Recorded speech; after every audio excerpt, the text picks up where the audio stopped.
Change is the law of the universe. You can be a millionaire or a pauper in an instant. This profound quote from the Bhagavad Gita sets the tone for our exploration today. A sacred text of the Hindu philosophy, the Bhagavad Gita, often just referred to as the Gita, is a 700-verse text that is part of the Indian epic Mahabharata. The Bhagavad Gita is structured as a conversation between Prince Arjuna and the god Krishna, who serves as his charioteer. In this conversation, Krishna provides Arjuna with guidance on how to deal with moral dilemmas and make decisions that are both righteous and beneficial. The first chapter of the Gita, the Despondency of Arjuna, sets the stage for the dialogue.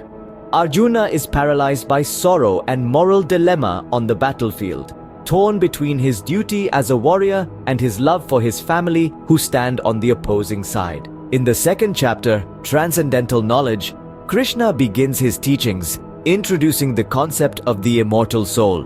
He explains that the body may die, but the soul is eternal. This forms the foundation of the Gita's spiritual teachings. Chapter 3, Path of Selfless Service, introduces the concept of Karma Yoga, the path of selfless action. Krishna advises Arjuna to perform his duty without attachment to the results, for the sake of duty itself.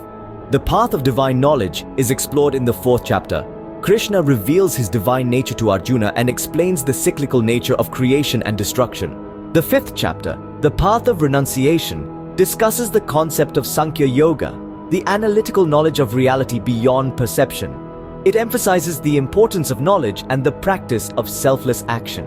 In chapter 6, the True Yoga, Krishna describes the disciplined and balanced mind of a true yogi. He explains that meditation is the key to achieving this state of mind. The subsequent chapters delve deeper into concepts like devotion, the impermanence of the physical body, the eternal nature of the soul, the vision of the universal form, the path of devotion, the field and the knower of the field, the three gunas, the supreme purpose of life, and the divisions of faith.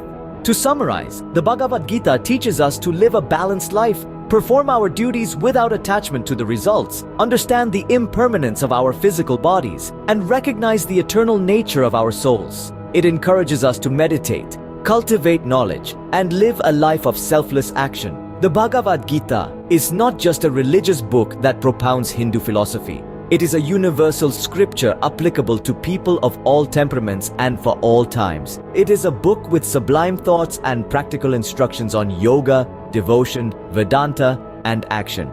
It is a treasure trove of wisdom for anyone seeking answers to some of life's most fundamental questions. Remember, as the Gita teaches us, whatever happened, happened for the good. Whatever is happening for the good. Whatever will happen will also happen for the good.